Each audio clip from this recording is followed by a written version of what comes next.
All right, here we go. Justin Smith, 2023 Tour Divide finisher here, Santa Cruz, California. Coastal breeze, relaxing in the backyard. 16 days, 8 hours of effort really took it out of me. I thought I'd take a few minutes to go through my rig and share a few reflections. My bike, 2020 Salsa Cutthroat, more or less stock. I did change out these cranks to these Next XL, and boy, the bushing started to get loose in the pedals, started to wobble a little bit. I'm glad that limped to the finish line. I did also swap out the 1142 for a 1046 on an XD driver, and that range really helped. I had a 32 up front, and I felt it did the trick. I guess to go top to bottom, what I was wearing, I had this helmet. Man, I can't believe how sun faded this thing is. I got a little Phoenix single AA battery light on here, which really helped. I did not have a dynamo. I used this Phoenix, the BC30 rechargeable. I love this thing. Tells you how much life you got on there. But this was also for backup and for climbs, try and preserve that as much as possible. I had the eTrex 20 on here. I also had my Garmin Mini, my InReach Mini 2. But honestly, I would put it in a different spot. I felt like it worked pretty hard to send some signals out from there. So I wore more or less a jersey and some shorts. I had some bib shorts on. I changed those. I bought new saddle and new shorts in Butte.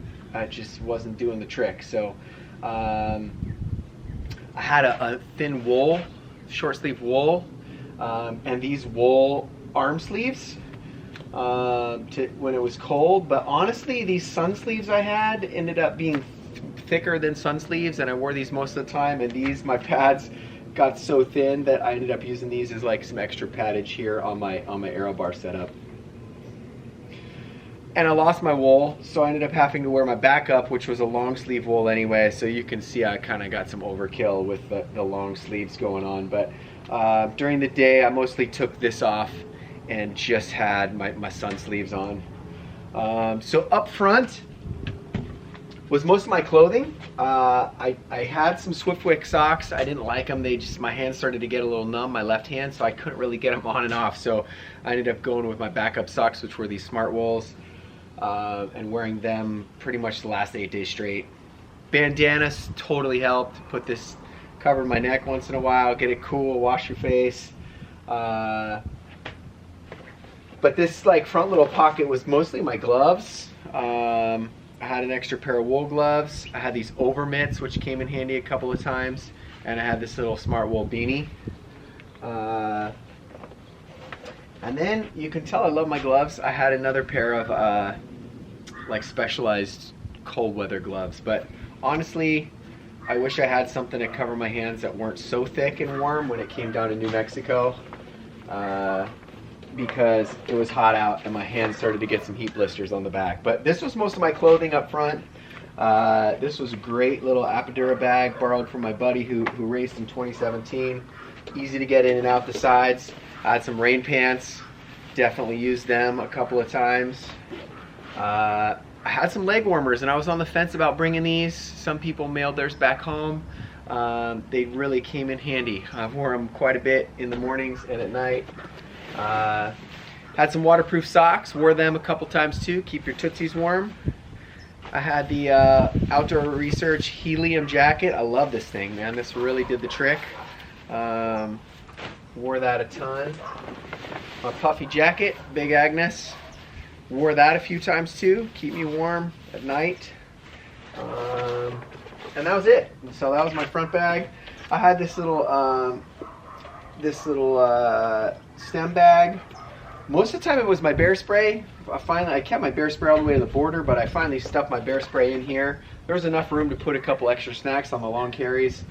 But boy, I lost some chain lube out of here a couple of times, and I think a little thing of sunscreen. In my stem bag, this had some snacks, some sunscreen, some chapstick, some little chamois butter. Even though I didn't use this stuff much, I ended up using the A&D quite a bit. This was my salt tabs. A little MP3 player I listened to. Not that much, actually. I kind of just like my own thoughts. And I had some chem treatment, some little aqua tabs in here that I pre-opened that worked pretty well. Honestly, these bottles up front, they wore and got a couple of pinholes in them. They also got a ton of mud on them, but I guess that's part of it. I think it's nice having them up there. I like drinking from a bottle. This one down here was quite annoying, actually.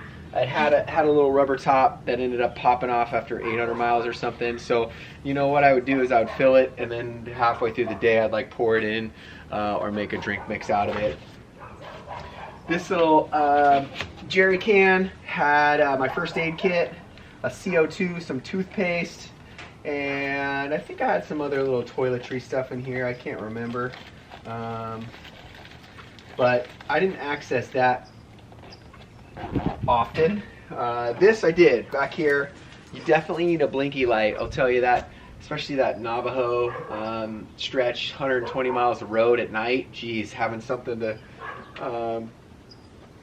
to make you appear obvious was necessary. I had a small one that got busted. I found this on the trail, so came in handy. This was my sleep kit back here. My sleep kit, pretty straightforward. Had a REI flash tent, flash 1. Picked this up at REI garage sale. I put it in a little stuff sack in case it got wet. I actually only slept one night in it. I slept 2 nights on top of it, just because I didn't want to get a pinhole in my mattress. But it was great to have, you know, knowing that you can push later on into the night and sleep wherever is a huge, just a kind of a mental boost. This REI quilt, love this thing. Kept me warm, more than warm enough. I was kind of nervous a couple nights. It was cold, but this thing did the trick, especially combined with the puffy jacket. And then I had this. This is another REI garage sale find. I forget which mat this is. Oh, the Big Agnes AXL Air, full length. Kind of annoying, this one valve in and out, but it worked. And super comfortable. And then I even had an inflatable pillow, and I brought an extra pair of boxer shorts. I thought I'd need it for like laundry or whatever. I don't think I ended up wearing them, but maybe one time. So that was my rear bag right here on this Revel 8 design. I've used this on the Colorado, the Arizona. This thing's got a lot of good use. It's a great bag. Down low, this was stuff that I access periodically throughout the day. My little electronics bag, and since I didn't have a dynamo, I needed 2. I brought 2, and I actually needed them towards the end. Came down to the wire. This is like a 20,000, 25,000 milliamp. This is a 10,000, and that charged my InReach, my cell phone, and basically my light, my MP3 player. I think I charged that one time maybe. I had a couple of tubes. I did bring an extra Garmin. This is the eTrex 35T. I didn't end up using it, but just in case things went south. So yeah, a couple of tubes. My repair kit that had extra brake pads. Needle, bolts, the whole kind of bells and whistle. I had 2 ounces of stands. I had my multi-tool, some matches, and another CO2 down here. And yeah, that's kind of my like heavy stuff that I don't need to get to that often. And yeah, charging cords and cables all lived in here with some extra AA lithium batteries. I actually brought enough, a surprise. I brought like 8, and that lasted me the whole time, with brand new batteries to start with. And then this was pretty much all food and snacks. Oh, I did have a little Catadine, used that a couple of times. This was another kind of some extra like lightweight gloves, and Ziploc bags for my toes in case things went sideways, and my tent poles. And I kept my cue sheets in here, and my wipes. Every day I kind of pull them out and kind of size things up on where I was. I had a couple different ones, which was mileage to the next town, what was there. This was, you know, more or less like some points of interest to pay attention to, keep me engaged, and my pump. So yeah, overall, incredible experience. I'll have to give some final reflections on that, but that's my rig, and got me to Antelope Wells. Feeling pretty good about it. Oh, one other thing, I made this little cargo net. This thing worked pretty well. I stuffed a lot of things under there. As I said, I lost my wool, but for the most part, it was nice to be able to throw a bottle or, you know, some extra snacks, bag of chips or something. And there you have it. Thanks a bunch.